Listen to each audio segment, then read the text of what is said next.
ये पाठ जो अभी अपन ने किया, इसमें देखा होगा आपने, वो सारी चीजें बिल्कुल वापस से अपने रिवीजन सा हो जाता है।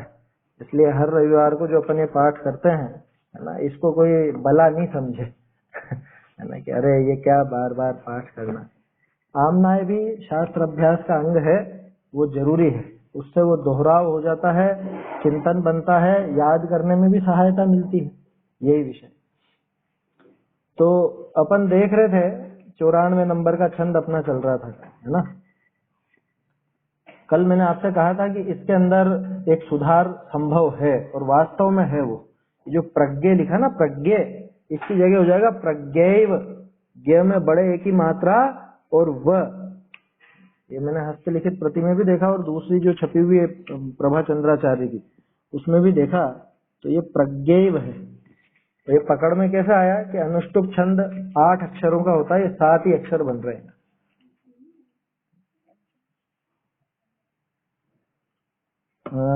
सुष्ठु, हाँ सही है, सुष्ठु होना चाहिए, क्योंकि सुष्ठु नहीं होता, सुष्ठु होता। सही है आपकी बात बिल्कुल, इस पे अपना ध्यान नहीं गया, सुष्ठु ही होता है। फिर भी अगर सुष्ठु कोई शब्द बनता होगा तो मैं देख लूंगा। सुष्ठु ही होना चाहिए जहां तक है, सुष्ठु माने सत्य। अच्छा, गूगल में देखा आपने, ठीक है ना। वैसे सुष्ठु ही होता है, सुष्ठु कथा आदि बोलते हैं, सुष्ठु माने सत्य को बोलते हैं। संस्कृत में सुष्ठु शब्द का प्रयोग किया जाता है सत्य के लिए। प्रज्ञैव दुर्लभा सुष्ठु, एक बार छंद बोल लेते हैं अपन, वैसे हिंदी में तो बोल ही लिया। प्रज्ञैव दुर्लभा सुष्ठु दुर्लभा सान्य जन्मने, ताम प्राप्य ये प्रमाद्यन्ते त्वेषोच्चा खलु धीमताम्। अर्थ अपन ने कल इसका सामान्य छंद से तो समझ ही लिया था कि प्रज्ञा ही दुर्लभ है, सच्ची प्रज्ञा, सुष्ठु प्रज्ञा दुर्लभ है।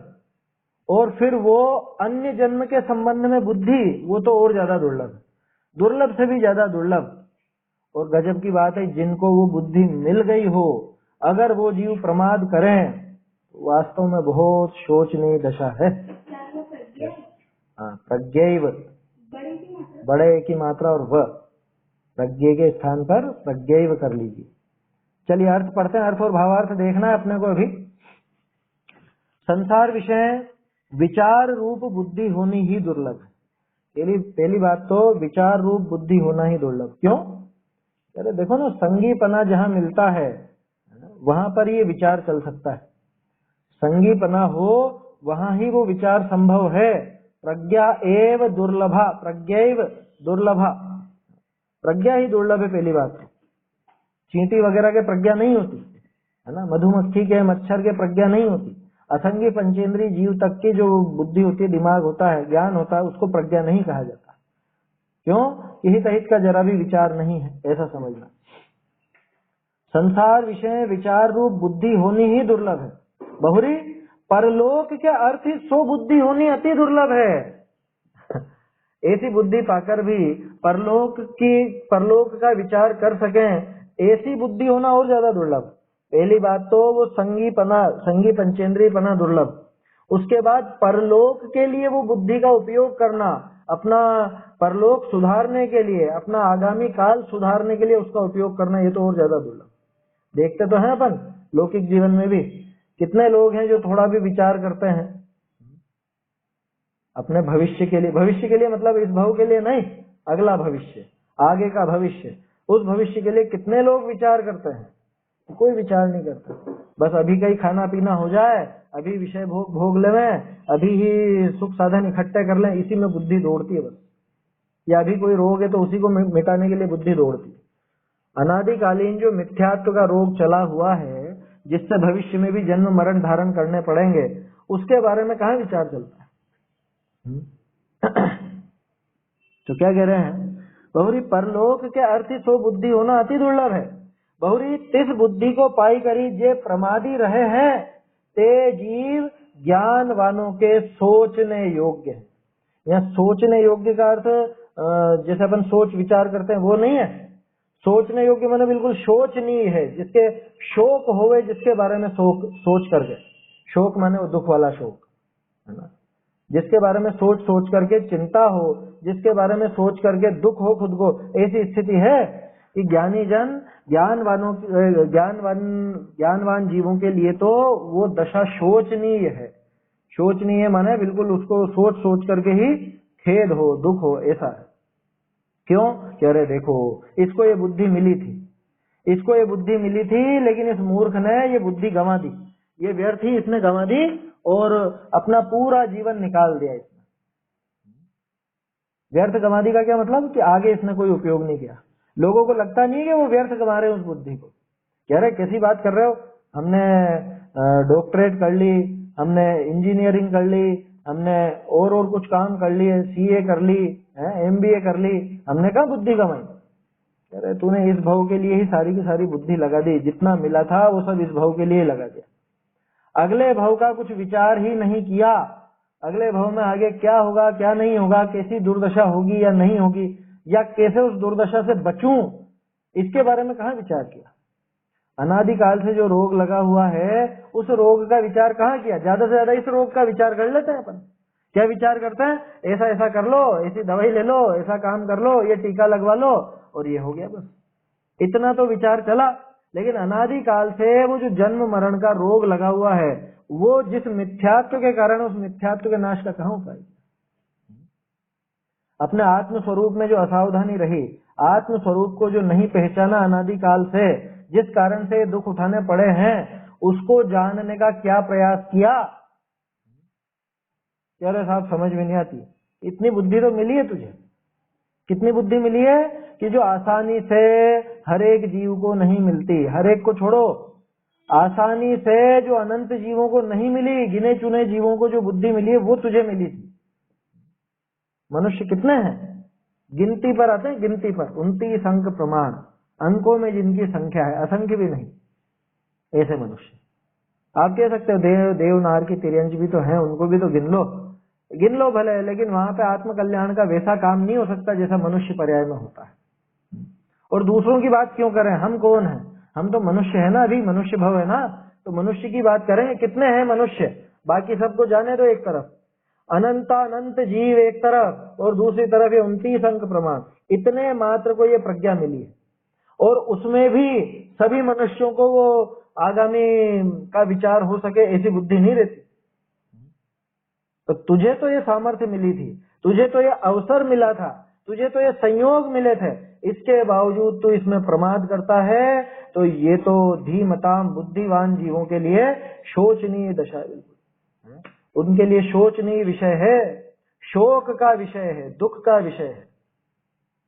जैसे अपने को खेद होता है ना, कोई गुजर जाए, अरे देखो तो सही, अभी तो बेचारा बच्चा ही था, अभी तो ये सब कुछ कर भी नहीं पाया, अपने भविष्य का कुछ सोच भी नहीं पाया, उसके पहले ही गुजर गया। तो ऐसी दशा क्या हमारी नहीं हो रही है? भविष्य का कुछ सोचा नहीं और ये समय निकल जाएगा। अपन सोचते हैं कि अरे कर लेंगे है, अभी तो समय बहुत है, बहुत समय है, बहुत समय दिखता है यहाँ पे। अभी देख रहे हैं ना अपन, 2-3 दिन पहले बिल्कुल स्वस्थ और 2-3 दिन में तो गायब, मर गए। ऐसी स्थिति देखने में नहीं आ रही क्या? 2-3 दिन के अंदर पूरे फेफड़े खत्म और मर जाते हैं। बोलो कब करेगा, कब मौका है?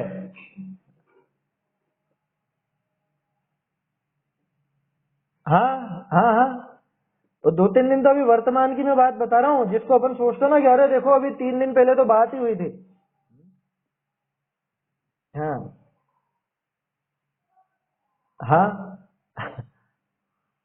ऐसे हैं, बहुत से हैं, है ना, है बहुत से हैं इस तरह के हो जाते हैं। चाय पीते पीते ये चाय पी, ये उसका वो क्या बोलते हैं, कप रखा और वहीं पे लुढ़क गया, हार्ट फेल हो गया। हार्ट अटैक नहीं, हार्ट फेल, सीधा वो हार्ट। अब डॉक्टरों की भाषा है, असली बात तो आयु पूरी हुई है। अब तुम्हारी मर्जी पड़े जो नाम देते रहो, हार्ट फेल कहो कि वो ब्रेन फेल कहो, कुछ भी कहो, जो भी कहना है कह लो। अंतर है, हार्ट फेल में मौका नहीं लगता, हार्ट अटैक में तो थोड़ा संभलने का मौका रहता है। हार्ट अटैक वाले का तो ऑपरेशन वगैरह करके थोड़ा सा उसमें सुधार किया जाता है। हार्ट फेल हो गया तो काम करना ही एकदम बंद, खत्म हो जाता है मामला। हाँ, मरने वाले को एहसास तक नहीं होता कि मैं मरने वाला हूँ। हार्ट अटैक में तो यहाँ दर्द होगा सीने में, उसमें दर्द वर्द कुछ नहीं, सीधा होगा तो भी किसको पता, वो तो इतनी जल्दी होता है काम, तो मालूम नहीं पड़ती। कहने का अर्थ यह है कि वास्तव में क्षण भंगुरता का विचार करना चाहिए। ये अनित्यता का हमको विचार करना चाहिए। अरे सभी को कभी ना कभी ऐसा रोग तो हुआ होगा ना, कोई गंभीर बीमारी तो हुई होगी कुछ ना कुछ है। जैसे मुझे ध्यान है, मुझे बचपन में टाइफाइड हुआ था, छोटा था तब, तो उसका ख्याल है कि वो इतने सारे इंजेक्शन और इतने वो सब लगे थे। उस टाइम लगता था अरे क्या है, बिल्कुल एकदम, अब उस टाइम तो समझते ही नहीं था कुछ भी। अब तो समझ है ना, लेकिन बहुत से लोग मर जाते हैं, मामूली बुखार में मर जाते हैं, टाइफाइड में मर जाते हैं। तो जिसने भी ऐसी क्या कहें, ऐसी परिस्थिति देखी हो, जिसको भी कभी ऐसा लगा हो, तो विचार करना कि वो हमारा आखिरी पल हो सकता था। यहाँ पर इस भव का आखिरी पल हो सकता था, लेकिन किस्मत की बात है कि अभी अपने को यह अवसर मिल गया, बच गए उस समय। बच गए माने जीव तो बचा बचा ही है, लेकिन ये भव छूटने का अभी समय नहीं आया, बच गए, मौका मिल गया और ज्यादा चिंतन विचार का। तो अब वो विचार कर लेना, अब उसको अपना लेना, स्वीकार कर लेना। अब अपने जो भी सच्चाई है, अपने स्वरूप की स्वीकृति वो बहुत जरूरी है, अपने स्वरूप की समझ बहुत जरूरी है। अनादिकाल से जो मिथ्यात्व छाया हुआ है उसे दूर भगाने के लिए ये काम जरूरी है। तो अगले भव का विचार करने की जिसको बुद्धि मिली हो और उसके बावजूद वो प्रमाद में काल गंवा देवे, नहीं गंवा देते हैं अपन, कि नहीं साहब हम तो करते हैं, दिन भर स्वाध्याय करते हैं, अरे उसमें विचार कितना चल रहा है, उसको ग्रहण कितना कर रहे हैं। अब नया पैटर्न आ गया है, नया पैटर्न आ गया माने कि अब नई पद्धति ऐसी है कि आप सुनते हुए भी प्रमादी हो। सुनते हुए भी प्रमादी कि हम ये सुन रहे हैं, पढ़ रहे हैं, फिर भी प्रमादी। कि पहला प्रमाद तो यह कि आत्म स्वरूप में लीन नहीं होना, वही प्रमाद है। चलो उसको मत भी गिनो, है ना, उसे नहीं भी गिने अगर अपन, तो भी प्रमाद कैसा पड़ा हुआ है कि कोरा, वो जो कल अपन ने बात की थी ना, सुनने की रुचि है, बस सुनने की रुचि, हमें सुनना है, बस मोबाइल चला के रखना है, सुनना है। इतने लोग बोल रहे हैं, इतने विद्वान आ रहे हैं, इन सबका हमको सुनना है। आगे पाठ पीछे सपाट, ये काम होता जाता है। आगे आगे तो सुनते जाते हैं हम, लेकिन क्या सुना उनसे पूछ लो। कल मैंने कहा था ना, ऐसा प्रश्न पत्र बना के पूछ लीजिए उनसे, किसी और से नहीं पूछना, अपने को खुद की वो देखनी है। हम प्रमाद में काल गंवा देते हैं। चलो ये तो फिर भी कोई बड़ा प्रमाद नहीं है, क्योंकि इधर ही लगा रहा है, कम से कम उपयोग तो है, शास्त्र सुनने में या पढ़ने में ही लगा रहा है। बाकी दिन भर बातें चलती हैं, दिन भर फोन पर आप बात करते हो अपने मिलने वालों से, रिश्तेदारों से, ये प्रमाद नहीं है। या कुछ मनोरंजन का कार्यक्रम हो तो वो देख लेते हो, टीवी पर या मोबाइल पर, किसी पर भी, उसी को देखने में समय निकाल देते हैं, ये प्रमाद ही तो है। खेलने कूदने में, बच्चे तो खेलते कूदते हैं ज्यादा, बड़े भी खेलते हैं कुछ कुछ, तो वो उसमें समय निकाल देते हैं। और कुछ नहीं तो बाकी बचा समय आपका वो सोशल मीडिया खा जाता है, तो व्हाट्सएप, फेसबुक और क्या क्या है वो सब खा जाते हैं। इनसे दूर रहना चाहिए। पहले भी कई बार अपन ने बात की है कि ये जितने भी इस तरह की चीजें जो अपना ध्यान डाइवर्ट करे, जो बहुत ज्यादा समय खा जाए और जिनसे लाभ कुछ ना हो, जिनसे एक काम की बात नहीं मिले, उन चीजों से तो दूर ही हो जाना चाहिए। व्हाट्सएप वगैरह में जो आपके परिवार के ग्रुप हैं, या और जो इस तरह के ग्रुप हैं जिसमें चुटकुलेबाजी के अलावा और कुछ नहीं होता, फालतू की न्यूज के अलावा और कुछ नहीं होता, इन चीजों को पहले ही बंद कर दीजिए, बिल्कुल दूर हो जाइए इनसे। अरे धार्मिक ग्रुप में भी जुड़े रहते हैं ना, तो उसमें कई विकल्प खड़े होते हैं आया समझ में। जैसे मैंने पहले भी बताया, मैं तो बिल्कुल भी किसी भी पारिवारिक ग्रुप में नहीं हूँ। ऐसे जो व्हाट्सएप के जो ग्रुप बनते हैं, व्हाट्सएप के अलावा दूसरा सोशल मीडिया इस्तेमाल करता भी नहीं, फेसबुक वगैरह बिल्कुल नहीं। और अगर इनमें भी हूँ तो सिर्फ धार्मिक ग्रुप में, उसमें भी कई बार दिमाग खराब हो जाता है। आया समझ में, कई बार दिमाग खराब हो जाता है उसमें, क्योंकि वास्तविकता है, आप उसमें जो पढ़ते हो ना वो असर नहीं डालता आप पे। आप पढ़ लो वो जानकारी जो बिल्कुल असर नहीं डालता आप पे, विकल्प ही खड़े होंगे। आप सोचो कि हम तो धर्म के कोटेशन आ रहे हैं, धर्म की बात आ रही है, उन्हीं को पढ़ रहे हैं, नहीं डालेगा, बिल्कुल नहीं डालेगा असर। क्यों? क्योंकि आप बस उसको स्क्रॉल करते जा रहे हो, उसको बस ऊपर चलाना है आपको। क्या क्या आया, हाँ ये भी अच्छी बात है, अच्छी बात है, अच्छी बात है, अच्छी बात है, क्या क्या बात आई कुछ नहीं पता। भेजने वाले को नहीं पता मैंने क्या क्या भेज दिया, पढ़ने वाले को नहीं पता मैंने दिन भर में कितने सद्वाक्य पढ़ लिए, कौन सी कथाएं पढ़ ली, नहीं पता चलता। बिल्कुल सीमितता में ले आना चाहिए, बिल्कुल सीमितता में, उपयोग बिल्कुल कम हो इसका। जो बाबूजी कहा करते थे, ज्ञान को फैलाओ मत, ये ज्ञान दुख पाता है, ज्यादा बोझा मत डालो इसके ऊपर, ऐसा कहते थे बाबूजी। आखिर में तो बहुत ज्यादा कहते थे, ज्ञान को सूक्ष्म और तीक्ष्ण बनाओ, ज्यादा विस्तार मत करो। आया समझ में? बहुत बोझा नहीं डालना, ऐसी चीजों में नहीं उलझना जिसमें बहुत ज्यादा दिमाग खपता हो। सीधे सीधे जहां पर आत्मा की बात समझ में आए, अपना आत्म स्वरूप समझ में आए, भेद विज्ञान की बात समझ में आए, उसमें दिमाग लगाना, वहां पे लगा, वहां ज्ञान प्रसन्न होता है, ऐसा कहते थे बाबा। ये ज्ञान को ज्ञान स्वभाव की बात मिले, अपने स्वभाव की बात मिले तो ज्ञान प्रसन्न होता है। और बाकी दुनियादारी की बातों में या और चीजों में मैं ये भी समझूं, ये भी समझूं, ये भी समझूं, उसमें उलझाएंगे तो वहां ज्ञान खेद खिन्न होगा, कष्ट पाएगा वो ज्ञान। ज्ञान को कष्ट मत दो, ऐसा कहते थे। हालांकि ज्ञान कोई दूसरा नहीं और अपन कोई दूसरा नहीं है जो ज्ञान को कष्ट दे रहे, लेकिन वो समझाने के लिए ऐसा कहते थे कि भैया इसको तकलीफ मत दो, इसका सही इस्तेमाल करो, इसका व्यर्थ इस्तेमाल मत करो, दूसरी जगह मत खपाओ। वो तो जिनागम में ही ज्यादा खपाने को नहीं कहते थे, तो सोचो बाहर की बातों में कहाँ खपाने को कहेंगे, क्योंकि बहुत अगाध है जिनागम। तो अब मान लो कोई 70-80 साल का हो गया हो और अब वो सोचे कि मैं तो कर्णानुयोग का विशेषज्ञ बनना चाहता हूँ, मुझे तो गुणस्थान आदि है, मुझे तो नए चक्र पढ़ना है, नए चक्र समझ, कि भैया तेरे लिए नहीं है वो। जिसने जीवन भर पढ़ा हो वो पढ़े, कोई दिक्कत नहीं, लेकिन जिसने जीवन भर तो देखा नहीं और अब 70-80 साल की उम्र में कहता है मुझे इसका विशेषज्ञ बनना, मत कष्ट दे, ज्ञान को कष्ट मत दे। हाँ, वो ज्ञान कष्ट पाता है उसमें कि उलझ के माथा खराब हो जाएगा, हासिल कुछ नहीं होगा। कि जिनागम पढ़ने पर भी कि भैया तेरी रुचि अभी पता नहीं क्या बाहर की है, अभी जो समय है, अब 70-80 साल की उम्र हो गई है, तो अब तो इस बुद्धि का उपयोग पूरी तरह से अपने आत्म कल्याण में कर ले। आप सोच रहे हो कहाँ की बात कर रहे हैं, ये इसी छंद की बात चल रही है ना। ये प्रज्ञा दुर्लभ है, सुष्ठु प्रज्ञा दुर्लभ है, और ये भी अन्य जन्म का विचार करने की बहुत दुर्लभ है, दुर्लभ से दुर्लभ अपने को मिली है, ये समझ लीजिए आप। दुनिया में वो जो नापते हैं ना, वो आईक्यू क्या, इतने आईक्यू वाले बहुत बुद्धिमान होते हैं, ये सबसे बड़े मूर्ख हैं जो दूसरे कामों में लग के और वो आईक्यू नापते हैं। सबसे ज्यादा समझदार वो व्यक्ति जो अपने हित और अहित की बात में अपनी बुद्धि को लगाता है। मोक्ष प्रकाशक तो पूरे जीवन पढ़ने जैसा है क्या?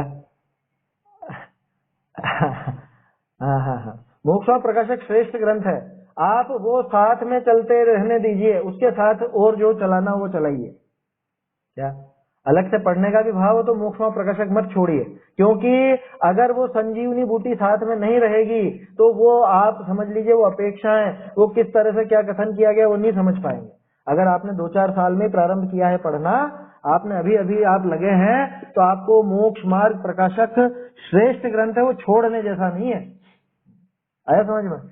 जैसे नेवला सांप से जब लड़ता है ना, तो वो नागदमनी बूटी करके कोई सी होती है, उससे उसका जहर उतर जाता है, ऐसा कहते हैं, कहावत है ऐसी। तो ऐसी जगह पे लड़ता है कि जहां पे मान लो सांप अगर उसको डस भी ले तो फटाफट जाकर के वो सूंघ लेता है और उसका जहर उतरता, फिर वापस वो सांप पर प्रहार करने आ जाता है।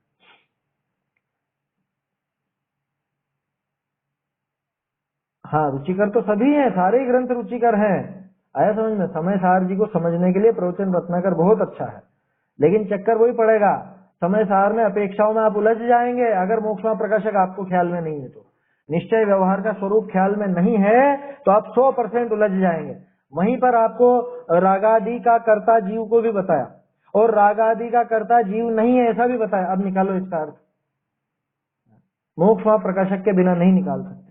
टोडरमल जी की दी हुई सीख के बिना समय सार जी का अर्थ भी नहीं खुलता। अभी देख तो रहे अपन उभयभसी का प्रकरण, उसके अंदर यही तो बात आ रही, पूरी की पूरी ये जो छठी गाथा से 12वीं गाथा तक का ये जो सेट है, ये पूरा उसके अंदर आ गया सरल भाषा में।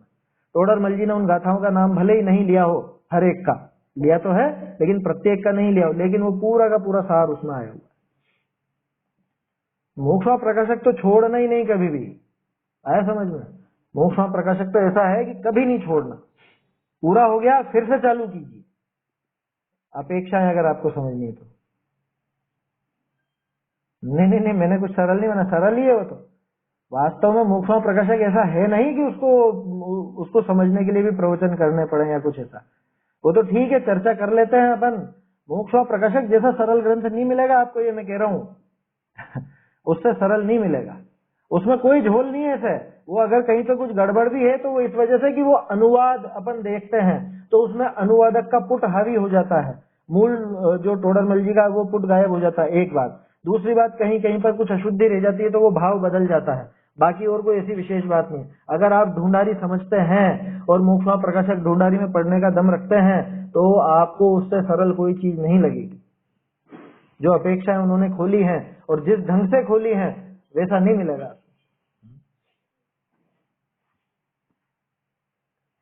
अब यूं तो 3-4 बार करे हैं पहले, लेकिन कोई ऐसी रिकॉर्डिंग वगैरह नहीं है, ये तो अभी बाद में ही चालू हुआ।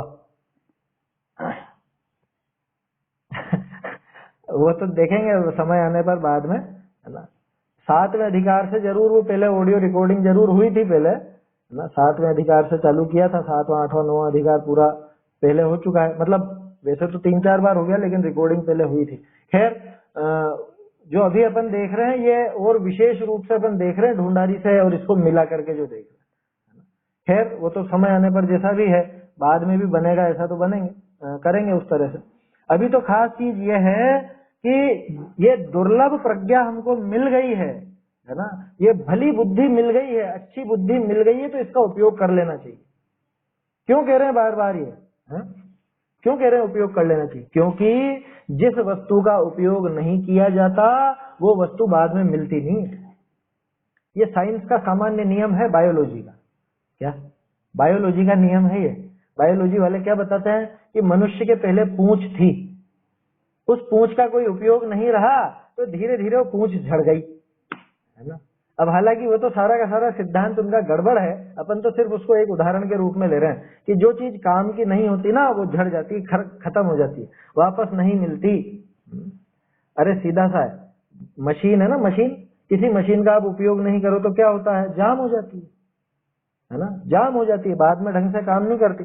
और जिस मशीन को काम में लेते रहे तो वो अच्छी बिल्कुल एकदम क्या कहते हैं उसको, एकदम धारा प्रवाह चलती है बिल्कुल। वैसा ही यहाँ पर है, भावार्थ में दिखा रहे हैं टोडरमल जी। एकेंद्रीय आदि असैनी पर्यंत सर्व और अपर्याप्त आदि केई सैनी, इनके तो मन का विचार है ही नहीं। मेरे ख्याल से यहाँ पे कुछ रह गया ये। एकेंद्रीय आदि असैनी पर्यंत, है ना, एकेंद्रीय आदि असैनी पर्यंत तो असंगी पंचेंद्रीय तक के हो गया। सर्व सारे के सारे आगे, एक इंद्रिय, 2 इंद्रिय, 3 इंद्रिय, 4 इंद्रिय और असंगी पंचेंद्रिय। और अपर्याप्त आदि कई सैनी, ठीक है ठीक है, अपर्याप्त कहा ना, सैनी जीव भी है लेकिन अपर्याप्त है तो क्या कर लेगा वो क्या विचार करेगा? अरे अपर्याप्त छोड़ो, वो गर्भस्थ हो ना, गर्भस्थ तो विचार नहीं चला सकता। जो पिछले भव का सम्यक दृष्टि नहीं हो, पिछले भव से सम्यक तो नहीं चला आ रहा हो, तो गर्भस्थ भी वो विचार नहीं चला सकता। क्या विचार करता होगा, सोचो तो सही। गर्भावस्था में गर्भ के अंदर वो बालक क्या विचार करता हो, क्या विचार चल सकता है? अगले भव का कुछ विचार कर सकता है? वो नहीं कर सकता, अगर पिछला नहीं है तो ऐसे इनके तो मन का विचार है ही नहीं, इनके तो मन से विचार होता ही नहीं। किन किन के नहीं होता? एकेंद्रीय से असंगी पंचेंद्रीय तक तो होता ही नहीं, और संगी पंचेंद्रीय भी अगर है लेकिन अगर अपर्याप्तक है तो उसके भी मन का विचार नहीं होता। देखो पहले मैं यूं सोचा करता था कि ये पर्याप्तक, चौथी पर्याप्ति है ना श्वासोच्छ्वास, उसके बाद है 5वीं भाषा और 6ठी है मन। तो 6ठी पर्याप्ति जब पूरी हो ही नहीं रही है तो फिर उनको संगी क्यों कह रहे हैं? ये प्रश्न नहीं उठा गया कभी आपके दिमाग में? आप कहते हो संगी पंचेंद्रीय अपर्याप्त, तो जब पर्याप्तियां वो चौथी पूरी नहीं हुई, 3 पर्याप्तियों के अंदर ही उसका मरण हो गया, मन मिल ही नहीं रहा है, तो सैनी किस बात का संगी? उसको आप असैनी में क्यों नहीं गिनते? असंगी कहिए ना उसको कि नहीं। असल में ऐसा है कि उसके जो कर्म बंधे थे वो तो संगी पने वाले ही बंधे थे, लेकिन साथ में आयु जो बंधी थी वो आयु इतनी कम थी कि वो अपर्याप्त दशा में, और कुछ नाम कर्म भी इस तरह के जो कि अपर्याप्तक से संबंधित थे, उस तरह के कारण, उस वजह से वो अपर्याप्तक ही मरण को प्राप्त होता है। पर्याप्तक होता तो मन उसको जरूर मिलता, ये बात है उसमें, इसलिए उसको संगी पंचेंद्रीय ही कहा जाता है, साथ में अपर्याप्तक जोड़ देते हैं। तो संगी पना मिला नहीं हो लेकिन वो संगी पंचेंद्रीय अपर्याप्तक नाम पाता है। ध्यान रखिएगा, मन मिलेगा नहीं उसको, मन मिलेगा नहीं, लेकिन तो भी संगी पंचेंद्रीय पना, संगी पंचेंद्रीय ही कहलाता है, और अपर्याप्तक शब्द और जोड़ देता है। अरे वो आयु पूरी नहीं हुई ना। मैं यही तो सोचता था कि असंगी हुआ ना वो, तो उसको मन नहीं मिला तो असंगी कि नहीं, उसकी योग्यता तो थी कि अगर पर्याप्ति पूरी होती तो वो मन सहित ही होता, संगी ही बनता, है ना। लेकिन आयु थी नहीं इतनी, और साथ में नामकर्म भी उस प्रकार का नहीं था कि वहां पे वो बनावट वगैरह बन ही नहीं पाई उसकी पूरी। वो द्रव्य मन भी पूरा नहीं बन पाया और भाव मन वगैरह का भी समय नहीं मिला, अंतर मुहूर्त के अंदर सारा खेल हो।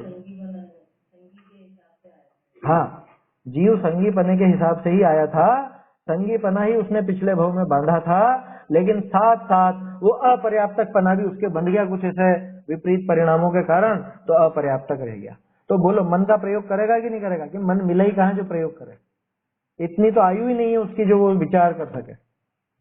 इतनी देर में तो हक्का बक्का रह जाएगा, ये क्या हुआ, क्यों? एक श्वास में 8-10 बार, वो है अपर्याप्तक। आया समझ में? बहुत से लोग सोचते वो निगोद अवस्था का है मात्र, अपर्याप्तक जीव की स्थिति है वो। एक सांस में 18 बार जन्म ले ले, मरण कर ले। कितना बताया था? अधिक से अधिक कंटिन्यू अगर जन्म ले तो कितने जन्म ले सकता है? 66,336, 66,336, पहले भी नोट कराया था। 66,336 भव अंतर मुहूर्त में कंटिन्यू धारण कर सकता है। मुझे ध्यान रखना, 66,336 भव अगर वो चाहे, मतलब चाहेगा क्या, चाहता तो कोई भी नहीं है, अगर कंटिन्यू ऐसे अपर्याप्तक के भव होते रहे तो 48 मिनट के अंदर 66,336 बार जन्म मरण कर लेगा। करता ही है ऐसा नहीं, कर सकता है।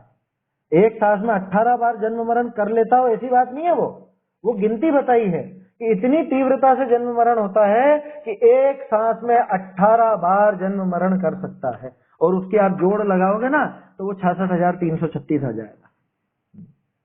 आया समझ में? ऐसी गणित लगा के आप देख सकते हो। चलिए, तो क्या कह रहे हैं कि इनके तो मन का विचार है ही नहीं, और संसार विषय इन्हीं पर्यायनी विषय बहुत भ्रमण करना। लो, साते प्रथम तो बुद्धि की प्राप्ति होनी ही कठिन है। अधिकांश तो इन्हीं में जन्म मरण होता है ना, एक इंद्रिय, दो इंद्रिय, तीन इंद्रिय, चार इंद्रिय, असंगी पंचेंद्रिय, और अगर कदाचित संगी पंचेंद्रिय पना भी है तो वो अपर्याप्त का। तो अधिकांश तो इनमें ही हो जाता है जन्म मरण, अधिकांश समय तो इन्हीं में निकल जाता है, इन्हीं भवों में पूरा हो जाता है। संगी पंचेंद्रिय पना, ये मनुष्य पना, ये कहाँ मिलता है? नहीं मिलता। प्रथम तो बुद्धि की प्राप्ति होनी ही कठिन है। बहुरी कदाचित को के बुद्धि की प्राप्ति हुई, कदाचित कोई ऐसा बन गया, संगी पंचेंद्रिय हो गया, मनुष्य हो गया, पर्याप्तक हो गया, है ना। अपर्याप्तक में तो मौका नहीं है, पर्याप्तक हो गया, ऐसी बुद्धि की प्राप्ति हो भी गई तो परलोक के अर्थ धर्म रूप विचार होना महा कठिन है। धर्म रूप विचार कितने जीवों के? अरे अपन वर्तमान जनसंख्या की भी बात करें, वर्तमान जनसंख्या की, तो कितने लोगों को है ये विचार? नहीं होता। अरे औरों की बात छोड़ो, जैनों में कितनों को है ये विचार? जैन को अपन कहो, अभी तो लॉकडाउन है ना, दुकानें भी बंद है, लेकिन लोगों से आप कह दो कि भैया थोड़ी स्वाध्याय कर लो, समय मिल गया, अभी तो मौका है, अभी तो पूरा मौका मिला तुमको। अरे अभी नहीं, वो कभी नहीं करेगा, कभी नहीं करेगा। कहाँ चलता है बोलो विचार, कहाँ चलता है उसको? मतलब विचार ही तो करना, क्या करना है उसको? कोई पहाड़ उठाने की बात करी क्या उसने? कैसे तू तो पढ़ मत, मैं बोल रहा हूं जो सुन ले। नहीं, वो सुनना ही बहुत बाहरी लगता है, वास्तव में नहीं डरा। संसार से भय नहीं है उसको, जन्म मरण का जरा भी भय नहीं। अरे वर्तमान में खुद ने जो दुख देखे हैं उन दुखों से भी भयभीत नहीं हुआ, अभी भी नहीं हुआ। क्या बचपन से मान लो मैं बीमार हूं, बचपन से मान लो विपन्नता पड़ी हुई है, बचपन से मान लो कोई शारीरिक रोग है, बचपन से कोई ऐसी विपरीतता है परिवार में, लेकिन उसके बावजूद मेरी बुद्धि नहीं लगती है, किसी दुर्दशा है। पहले कहता था समय नहीं है, करेंगे, समय मिलेगा जब करेंगे, समय मिलेगा जब करेंगे। अभी समय मिल गया तो कौन सा कर लिया है?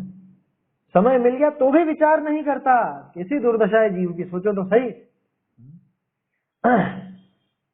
आयु गले मन ना गले, ना गले आशा जीव की, मोह स्फुरे हित ना स्फुरे, यह दुर्दशा इस जीव, दुर्गति इस जीव। बोलो, आयु गलती जा रही है मन नहीं गल रहा ना गले आशा जीव की, इच्छाएं नहीं गल रही है। गजब हो गया। बोलो मतलब क्या, इसके जो भी बहाने थे वो सारे बहाने पूरे हो गए ना। बोलो कौन सा बहाना बच रहा है? यदि गर्मी है तो चल ठीक है, तो पंखा चला के बैठ आराम से, ठंडी हवा में बैठ, हम बोल रहे हैं वो सुन, बस कुछ नहीं करना। गर्मी में धूप में नहीं बिठा रहे हैं, पहाड़ों पे तप करने नहीं भेज रहे हैं। आचार्य देव ने तो शुरू में ही कहा था ना, सुकुमार क्रिया करेंगे हम तेरी, सुकुमार क्रिया करेंगे, मत घबरा, हम बहुत कठिन मार्ग नहीं बताएंगे। हम पहाड़ों पे नहीं चढ़ा रहे तुझे गर्मी में, हम सर्दी में नदी के किनारे खड़े होने की नहीं कह रहे हैं, हम घर बार छोड़ने की नहीं कह रहे हैं। हम तो ये कह रहे हैं तू तो रह, घर में रह आराम से, लेकिन धर्म कर। अच्छे से बैठा हुआ है, दुकान खोलने की टेंशन नहीं है, व्यापार बंद पड़ा हुआ है, अभी सरकार ने बंद कर रखा है। इतना समय मिल गया, पूरे 24 घंटे मिल गए हैं आसानी से। 24 में से 8 सोने के मान लो, तो भी 16 घंटे तो पूरे के पूरे फ्री है ना, पूरा फ्री है 16 घंटे तो। 16 घंटे में 16 घंटे भी मत कर, 1 घंटा तो बैठ। नहीं, मन ही नहीं होता, मन ही नहीं होता बिल्कुल भी। गजब हो गया। क्या कह रहे हैं? कदाचित को के बुद्धि की प्राप्ति भई, किसी को ये संगीपना मिल भी गया तो परलोक के अर्थ धर्म विचार होना महाकठिन है, महाकठिन। इस लोक के लिए कितना विचार करता, ऐसा पैसा कमाना है, यूं करना है, वो करना है, दुकानें कब खुलेंगी हैं, या हमारे विपरीतता आ रही है, ये विपरीतता कैसे मिटेगी, चाहे आर्थिक हो, चाहे पारिवारिक हो, चाहे शारीरिक हो, उसी के लिए दिमाग लगाता है कि नहीं लगाता? इन सब बातों के लिए दिमाग लगाता है, लेकिन परभव में क्या होगा उसका कुछ भी विचार नहीं। अरे अभी इस कोरोना काल में तो कितने ही देखे हैं ना, मैंने तो हमारे यहाँ के भी किस्से बताया आपको। बहुत बड़े सेठ, अपना नाम भी खूब कमाया, अपने जिनों की बात कर रहा हूँ, खूब नाम कमाया जीवन भर, रुपए भी कमाए, क्या हुआ? धर्म बिल्कुल नहीं कमाया। वो धर्म की तो रुचि थी ही नहीं शुरू से, और वो इंदौर जाकर के वहां जाकर के मरे, और कुछ नहीं, सब छूट गया, यहाँ का यहीं रह गया, सब यहीं का यहीं रह गया। सारी व्यवस्था जो आप कर रहे थे, कौन सी व्यवस्था? रुपए पैसे की व्यवस्था कर लेना, दुकान की व्यवस्था कर ले, खूब करा, खूब दिमाग लगाया, क्या हुआ? सब यहीं का यहीं धरा रह गया। नहीं मान रहे, स्वीकार ही नहीं कर रहे।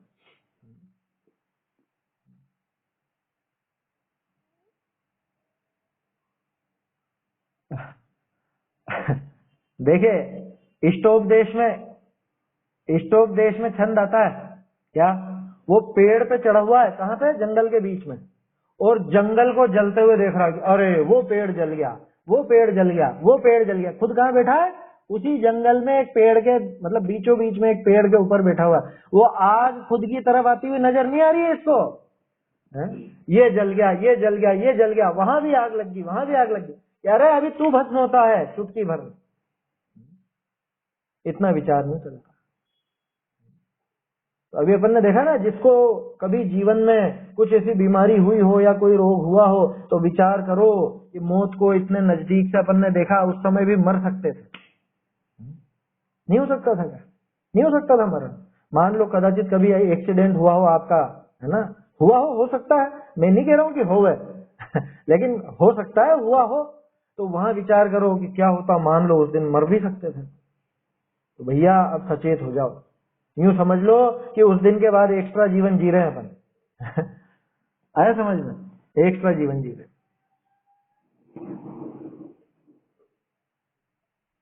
हाँ, मोह की महिमा है ये मोह की महिमा है कि इसको अपने हित अहित का जरा भी विचार नहीं आता। किसमें मेरा हित है, किसमें मेरा अहित है, वो मोह की तीव्रता से ऐसा विचार नहीं हो सकता। वो तो आचार्य तोडरमल जी ने वहां पर कर्म की वो दिखाई है दशा, लेकिन जोर उस पर नहीं दिया है। तोडरमल जी ने जोर तो पुरुषार्थ पे दिया है कि तू तो तत्व विचार करने का उद्यम कर। आया समझ में? वो तो दुर्दशा किसकी दिखाई? जो विचार नहीं करता उसकी दिखाई, अपने लिए नहीं है वो बात। अपने को तो वो वाला ग्रहण करना, कौन सा? पुरुषार्थ, कि तू तो इसका पुरुषार्थ कर, तू तो तत्व विचार करने का उद्यम कर, इसी का प्रयास कर। ऐसा करना चाहिए अपने को। हमें क्या ग्रहण करना है? अरे मोह की बहुत ज्यादा वो है इसलिए मैं नहीं कर पा रहा हूं, ऐसा नहीं ग्रहण करना। उस मोह को नाश करने का उपाय मेरे हाथ में है, उसकी विधि मुझे मालूम है, मैं नाश कर सकता हूं उसका। ये विचार करके उसके लिए कमर कस लेना कि ये मोह का मैं अभी नाश करता हूं। आया समझ में? देखिए क्या कह रहे हैं, संसार में अधिकांश तो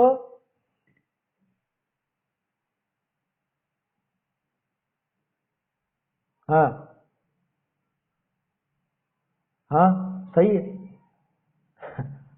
हाँ हाँ, लेकिन वो प्रेम कैसे हो जाता है? पहले उसने उसको जाना, उसके कुछ गुण देखे, कुछ खूबियां नजर आई, तभी तो होता है ना वो प्रेम। ये वो लव एट फर्स्ट साइट वाला हिसाब नहीं लगेगा यहाँ पे कि पहली नजर में प्रेम हो गया, वो वाली बात नहीं लगेगी यहाँ। हाँ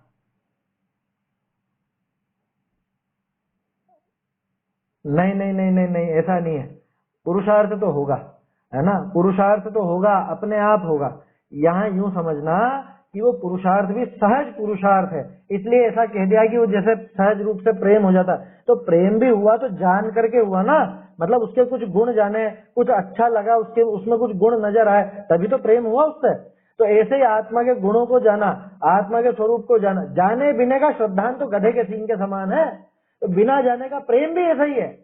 जो बिना जाने बस वो जो पहली नजर का प्यार जिसको हो जाता है, बाद में तो फिर लड़ते झगड़ते ही देखें कि पहले जाना तो था नहीं, बस ऐसे ही देखने देखने में ही हो गया प्रेम, तो बाद में पूरा जीवन तो लड़ते झगड़ते निकलता है उनका। वैसा प्रेम नहीं होता यहाँ, यहाँ तो जान करके ही होगा प्रेम। माने श्रद्धा से लेना, वो श्रद्धा तो जान करके ही होगी। माने बिना जाने का श्रद्धांत तो गधे के सींग के समान बताया गया है। पहले आप उस जीवन रप को जानिए और फिर उसके बाद अति प्रीति से उसका श्रद्धान करिए, उसका आचरण करिए। ये विधि है 18वीं गाथा। आया समझ में? देखिए क्या कह रहे हैं, समय हो रहा है अपना। बहुरी कदाचित को के बुद्धि की प्राप्ति हुई तो परलोक के अर्थी धर्म रूप विचार होना महाकठिन है, महाकठिन। देखा जाए तो कठिन नहीं है, लेकिन जो नहीं कर रहा ना उसके लिए तो बहुत महाकठिन। अरे वो कैसे करे? जिसको स्वाध्याय की बिल्कुल रुचि नहीं है उसको 1 घंटा बिठा लो, इतना सा मुंह हो जाएगा क्या? ऐसा मुंह बनाएगा जैसे कोई मर गया हो घर पर। स्वाध्याय के नाम पे तो मौत आती है इसको। महाकठिन है। अनंत बार मन सहित होई, लो क्या कह रहे हैं, अनंत बार मन सहित होई तो भी धर्म बुद्धि किसी ही जीव के हो है। किसी किसी जीव को वो धर्म की बुद्धि होती है, हर एक के कहाँ होती है? अगर ऐसे हर एक के होने लग जाती तो 6 महीने 8 समय में सिर्फ 608 ही क्यों जाते, लाखों करोड़ों क्यों नहीं चले जाते? अनंत बार मन सहित हो जाए तो भी धर्म बुद्धि किसी किसी जीव की होती। बहुरी कोई भाग्य करी धर्म बुद्धि को भी पाई करी। लो अब तो और उससे भी आगे की बात, भाग्य करी धर्म बुद्धि को भी पाई करी, जे सावधान ना ही रहे हैं, धर्म साधन विशेष शिथिल रहे हैं, तिनकी चिंता बुद्धिवानों के हो है। जो ऐसा अवसर पाई चुके हैं इनका कहा होनहार है। ऐसा अवसर पाकर के भी जो चूक जाए इसका क्या होगा? बोलो अब इससे ऊंची दशा क्या होनी थी? आपको जैन धर्म मिल गया, ये अन्य लोगों की तो बात छोड़ दो, जिनको नहीं मिला जैन धर्म वो बात छोड़ दो। देखो सबसे पहली बात, संगी पंचेंद्रिय बना मिल गया आपको, ये जैन शासन मिल गया, देव शास्त्र गुरु मिल गए, वो आपा पर का विचार करने जैसी बुद्धि भी मिल गई। अब दूसरों की बात छोड़ दो, अब सीधा अपने ऊपर आ जाओ, खुद पर। स्वाध्याय भी करने लगे, ठीक है, स्वाध्याय की बात भी अपने को समझ में आने लगी है। ऐसे धर्म बुद्धि को पाकर भी, पाली ना अपन ने, धर्म बुद्धि तो मिल गई ना अपने को, है? धर्म बुद्धि को पाकर भी जो सावधान ना ही रहे हैं, ये तो अपने को ही चेतावनी सीधी सीधी। धर्म बुद्धि को पाकर के भी, देव शास्त्र गुरु को ये समझने लायक बुद्धि को पाकर के भी जो सावधान नहीं रहे हैं, क्या होती है सावधानी? किसको कहेंगे सावधानी? है कि नहीं हम पूरा काम करते हैं, सुबह मंदिर जाते हैं, पूजा करते हैं, पाठ करते हैं, व्रत उपवास करते हैं, स्वाध्याय भी करते हैं, ये है तो सही सावधानी, और किसी की ये नहीं है सावधानी। आत्म स्वरूप को समझने का उपाय करना वो सावधानी है, बाहरी, वो भी बाहरी सावधानी। असली सावधानी तो सावधान, अवधान माने उपयोग, उपयोग में लीन हो जाए उसको कहते हैं सावधान। वो है प्रमाद रहित दशा। प्रमाद किसका नाम है? आत्म स्वरूप में असावधानी, उसी को तो कह रहे हैं प्रमाद। तो ये प्रमाद, यहाँ पे टोडरमल जी ने यही अर्थ पकड़ा है क्या, कि धर्म बुद्धि को पाकर भी जो सावधान ना ही रहे हैं, समय सार पढ़ के भी, मोक्ष मार्ग प्रकाशक पढ़ के भी आत्मलीनता का उपाय कितनी बार कर लिया। कह रहे कोई ऐसे थोड़ी ना होता है, ऐसे ही होता है। और कैसे होता है कि क्या करें तो, कि बैठो थोड़ी देर शांति से चिंतन करो, चाहे लेट के कर लो चाहे बैठ के, जैसा जमे वैसे करो, थोड़ा सा कुछ तो समय निकाल आत्म तत्व के लिए। जिसकी तुझे तलाश है वो तेरे पास है, अचरज है जल में रह के भी मछली को प्यास। कि थोड़ा समय निकालिए, खुद के लिए समय निकालना पड़ेगा। ये स्वाध्याय समय निकालना नहीं है, ये समय तो निकाल लिया, इसके बाद अपने लिए, खुद के लिए, तत्व विचार को घोलने के लिए, उसको घोटने के लिए, आत्मा में लीनता के लिए थोड़ा सा समय निकालना चाहिए। एकांत में बैठ करके विचार करना चाहिए, है ना। कि कहाँ एकांत तो है ही नहीं, घर में इतने सारे लोग हैं, चिल्ला चोट मची रहती है। कि कोई बात नहीं, आप आपके ड्रेसिंग रूम में जाओ, बाथरूम में जाओ, वहां पे तो आप अकेले ही हो, वहां विचार करो, कांच में देख करके विचार करो। वो दिख रहा है ना, कौन दिख रहा है कांच में? या आपको अभी मोबाइल में आपका खुद का चेहरा भी तो दिख रहा है, मेरा तो दिख ही रहा होगा, आपका भी तो दिख रहा होगा खुद का। कौन दिख रहा है ये? विचार करें, विचार करके उसको समझें, भेद विज्ञान बढ़ाएं, और भेद विज्ञान से जो हासिल हो, क्योंकि जब भिन्नता करेंगे ना तो एक चीज तो हटाई जाएगी, एक चीज रखी जाएगी। भिन्नता और कैसी होती है? भेद विज्ञान का मतलब ये थोड़ी ना, हाँ शरीर अलग है और आत्मा अलग है, ये नहीं है। शरीर मैं नहीं हूं और मैं आत्मा हूं, ऐसा होता है भेद विज्ञान। पहले भी अपन ने बात की, भेद विज्ञान में फर्स्ट पार्टी हमेशा आई, कैपिटल आई अंग्रेजी का, आई माने मैं स्वयं, है ना। भेद विज्ञान ये नहीं है कि नींबू अलग और संतरा अलग, भेद विज्ञान ऐसा कभी नहीं होगा। बाबूजी कहा करते थे, भेद विज्ञान में पहली पार्टी स्वयं ही होगा। अब स्वयं से कौन कौन है, बाकी पूरी दुनिया ले आओ। ये मकान की ये मैं नहीं, मेरा नहीं, ये शरीर की ये मैं नहीं, मेरा नहीं।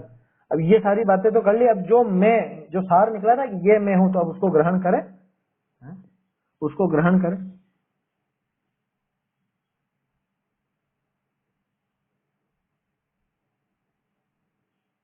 भेद विज्ञान के ऊपर नहीं, इतना पुराना तो नहीं होगा ये वीडियो, तो अभी बनने लगे हैं पिछले साल से, ये तो कोरोना की देन है ये सब वीडियो वगैरह। तो अब क्या पता, वो अभी दाढ़ी बढ़ी हुई दिख रही है इसलिए ऐसा दिख रहा होगा आपको।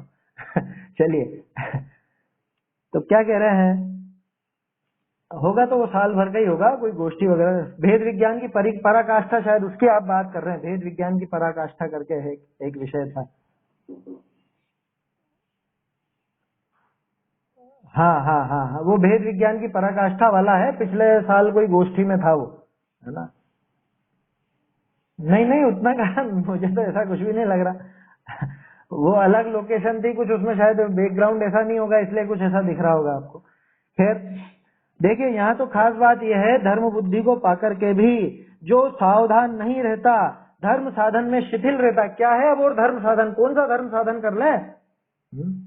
क्या है धर्म? क्या है धर्म? तो आत्मा का स्वभाव है ना, तो आत्म स्वभाव का साधन करना है हमें, वो है धर्म साधन। ये नहीं है धर्म साधन जो आप यहाँ बैठ के ग्रंथ लेकर के और मैं बोल रहा हूँ और आप सुन रहे हो या अपन सब ये पढ़ रहे हैं, ये धर्म साधन नहीं है। इसको व्यवहार से धर्म साधन कहा जाता है, ये धर्म साधन वास्तव में नहीं है।